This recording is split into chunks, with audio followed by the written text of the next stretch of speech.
Have you ever had that awkward, we definitely like each other, but no one saying a situation?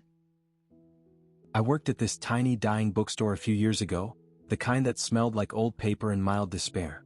She worked the morning shift, I worked evenings, but somehow we always ended up overlapping, accidentally.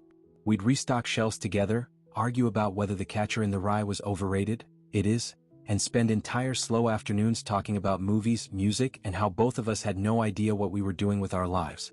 It was comfortable. A little too comfortable. Every time she handed me a book, our fingers would almost touch. Every time she laughed, I'd forget what the hell I was supposed to be doing. Once she brought me coffee by mistake, the same order I always got. I told her it was creepy how she remembered. She said, maybe I just pay attention. And then she smiled, and I swear I forgot how to stand up properly. Everyone at work saw it.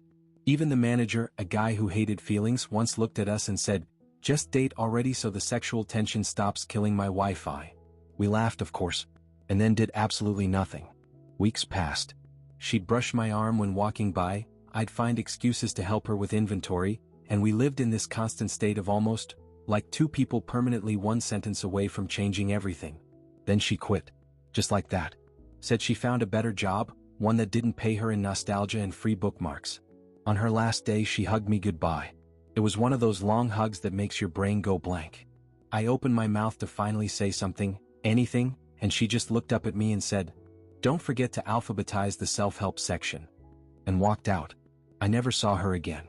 I did alphabetize the self-help section though. Perfectly.